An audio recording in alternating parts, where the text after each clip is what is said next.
The solo that I just played for you is a what we would call a canned solo. A canned solo is a written solo. Typically when we play blues we don't play canned solos. But the idea of having this particular solo is so that you can have the tab, and I have it written in tab and in notes, so you can read one or the other or both. And the purpose here is to help you to develop your skill in creating licks, putting your fingers in places where normally they won't go when you're first, especially when you're first learning to play the blues. So these are available on my website.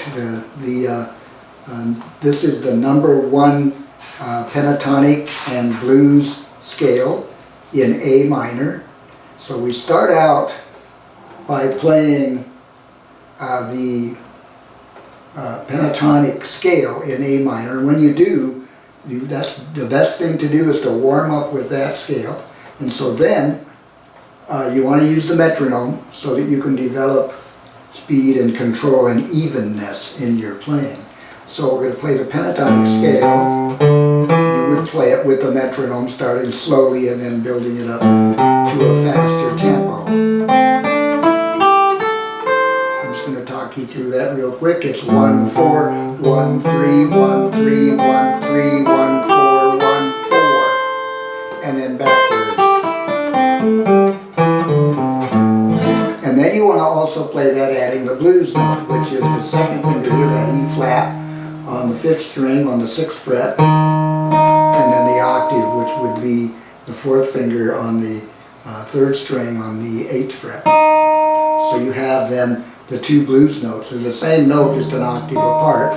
It's an E flat note that's added to the blues note. We call that the flatted 5th. Okay.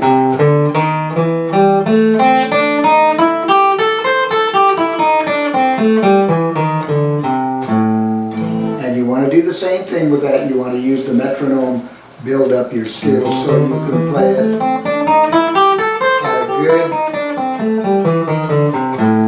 comfortable tempo. Now, the best way to practice this, there's several ways, and I'd recommend that you do all of them. The first thing I would do is take each lick separately and learn to play it using the metronome. I'm not going to turn on the metronome right now, but start slow with the foot tap metronome so that you have that even rhythm going. Let's see. That's the first lick. It's got that little triplet in the middle. 1 and 2 and 3 and a 4 and then you eventually build that up. Now you want to build it up to BPM, beats per minute, beats per minute at 105 metronome. Okay, so that's what you want to do. And I would take each lick and do it that way. Take the second lick. Let's see, what is the second lick here?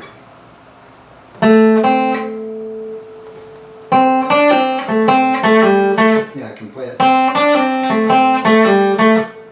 And then the third one, and just each one at a time. Now once you've gone through the whole thing and played it all at 105, of course there's other backing tracks you can get that are played faster than 105. There's 120, I'm sure that there's even faster than that. But I would start at the slowest one. The one that I just played it at is 105 beats per minute.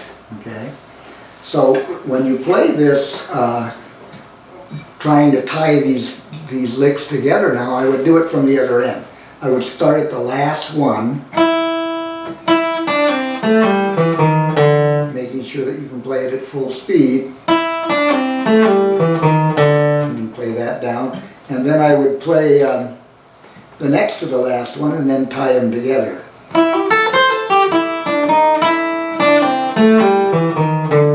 And just go right on through backwards.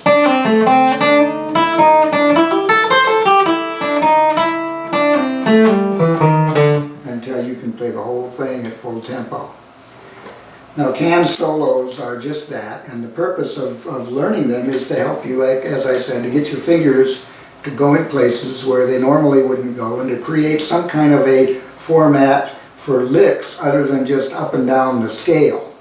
And that's why I've created this, so that you can do that. Now there's 4 other solos that we will record that are in the different patterns. We have pattern number 1, 2, 3, 4, and 5, which covers the whole neck of the guitar, all in A minor, and they'll all be played with this same BPM 105.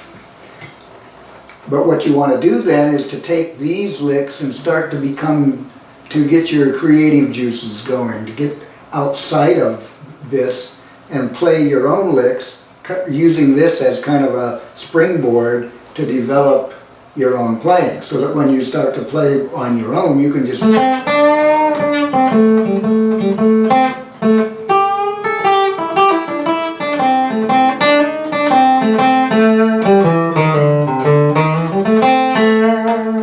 start to create your own playing on your own. And that's the purpose of this, is to get you going in that direction.